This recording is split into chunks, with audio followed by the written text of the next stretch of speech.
अस्सलाम वालेकुम सिबलिंग्स।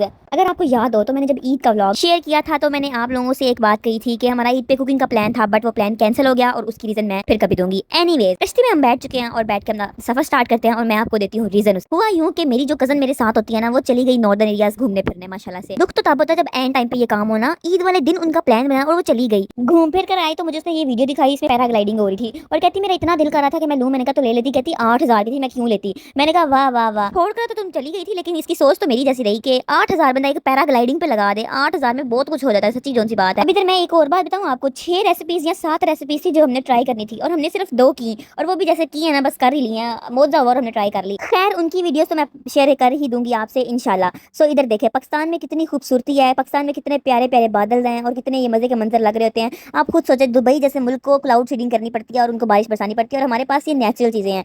क्यों आप लोग पाकिस्तान को फिर गालियां देते हैं। मैं पाकिस्तान को कभी बुरा नहीं कहती, पाकिस्तान में इश्यूज हैं, उन इश्यूज के साथ साथ हम चल रहे हैं। और पाकिस्तान का सबसे बड़ा इशू ये है कि पाकिस्तान में कोई रूल नहीं है और रूल्स हम फॉलो नहीं करते, और बाहर के मुल्कों में होते हैं रूल्स जिनको फॉलो करना पड़ता है, फिर कोई इशू ही नहीं रहता। सो उम्मीद करती हूँ आपको मेरा पॉइंट समझ आ गया होगा। अगर समझ नहीं आया तो फिर भी समझना ही पड़ेगा, मैं क्या कर सकती हूँ। एनीवेज, ये था रात का मंजर बालाकोट में, और ये देखिए ये लग कितना प्यारा रहा था, लेकिन उसने मुझे कहा कि ये कैमरा जस्टिस नहीं कर रहा था। तो मैंने दिल में सोचा कि तुमने मेरे साथ जस्टिस किया तो तुम्हारा कैमरा जस्टिस करता। और ये देखें, ये व्यू इनके होटल के बाहर का था और इन्होंने 2 दिन इतना अच्छा व्यू एंजॉय किया है। मैं लिटरली 2 दिन सोई रही हूँ कसम से, इतने 2 दिन बोर गुजरे हैं। मैंने आज तक ना इस तरह बोला नहीं है कि ईद गंदी गुजरती है या बोर गुजरती है। ये फर्स्ट टाइम हुआ है कि मैंने बोला है कि ईद बहुत बोर गुजरी है मेरी ना। खैर मैं सबको बख्श रही हूँ, 2 दिन गुजर ही गए हैं ना, अब नॉर्मल रूटीन स्टार्ट हो चुकी है और नॉर्मल डेज फिर भी बेटर गुजरे हैं। एनीवेज, ये थी छोटी सी कोशिश मेरी तरफ से रोस्टिंग की, एंड ये मुझे काफी मुश्किल लग रही थी आपसे शेयर करने ये बातें, लेकिन मेरे अंदर की भड़ास निकालनी थी और मैं वो निकाल चुकी हूँ। तो मुझे बताइएगा जरूर कि ये मेरी वीडियो आपको कैसी लगी। उम्मीद करती हूँ आपको अच्छी लगी होगी। And that's it for today. Channel को सब्सक्राइब करें, वीडियो को लाइक करें, शेयर करें। आगे बहुत मजे के व्लॉग्स आ रहे हैं और बहुत मजे की चीजें आ रही हैं। मेरे पास एक बहुत मजे का सरप्राइज भी है आपके लिए, मैं बहुत जल्द शेयर करूंगी इंशाल्लाह। So stay connected. अल्लाह हाफिज।